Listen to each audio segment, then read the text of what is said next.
Good evening, afternoon, it's your madman. Hope everybody's well.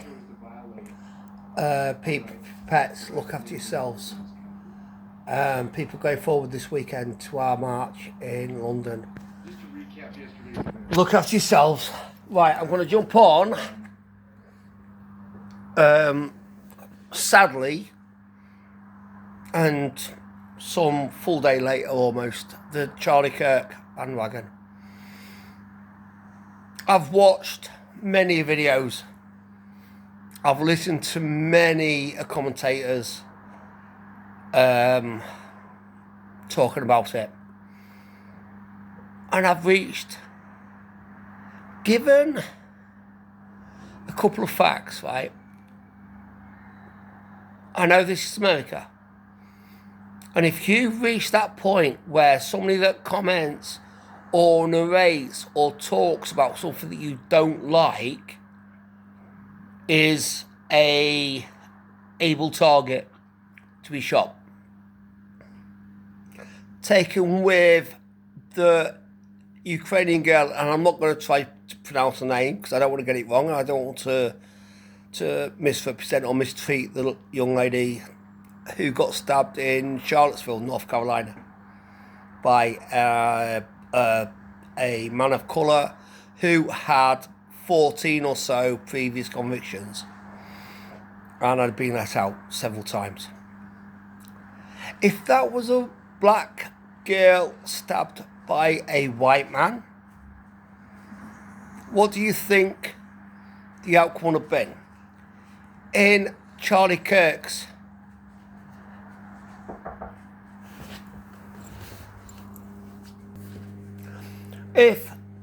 I had to take a thingy from my friend.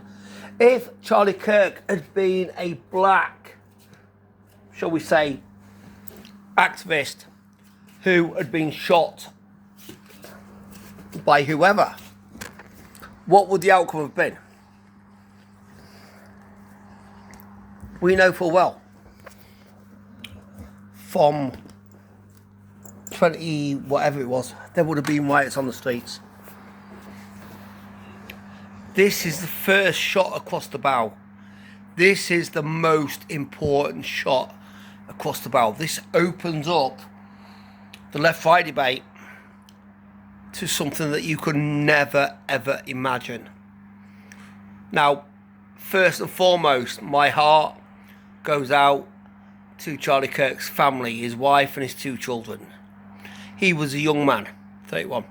My heart goes out to the family and friends of the young Ukrainian girl killed on the light train. But how many times do our hearts go out? How many times are we supposed to...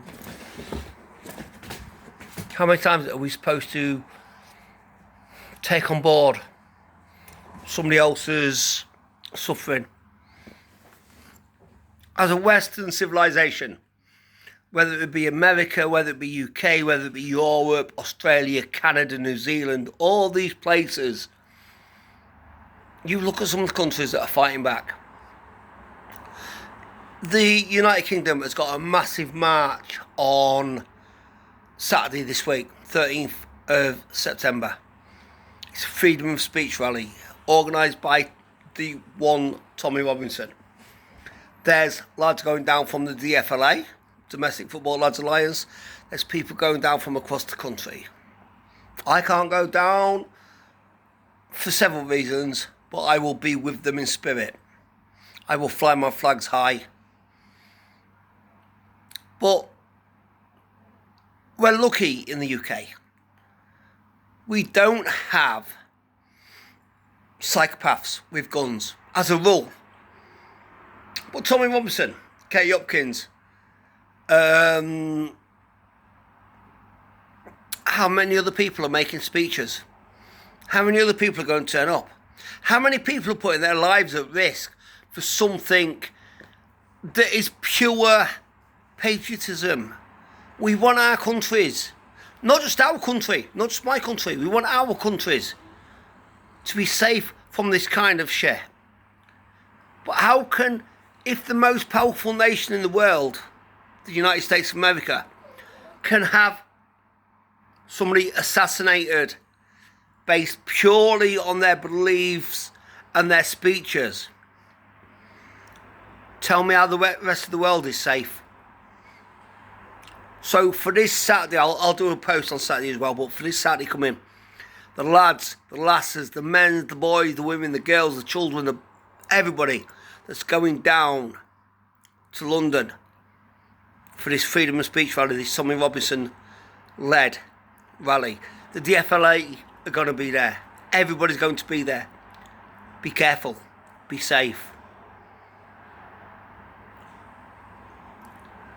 What America exports, England or Great Britain and the rest of Europe sadly tend to import.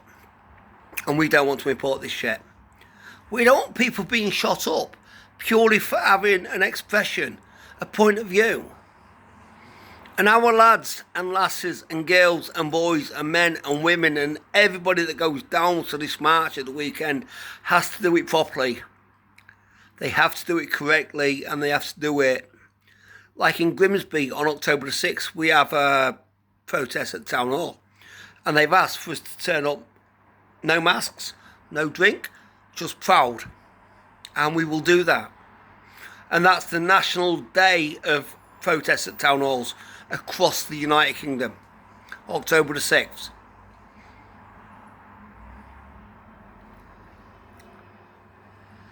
But going into this weekend now, there is a terrible, terrible state of mind that if he's decided to make himself known, if somebody dislikes your point of view, somebody dislikes your perspective, they're going to take you out.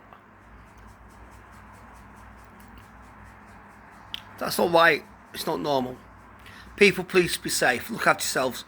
Look after your friends, your elders, your relatives, your neighbours, kids around your table, people you talk to near and far. Look after those you see in the street. Most important, look after yourself. Stay safe. Stay proud. Stay loud. Peace.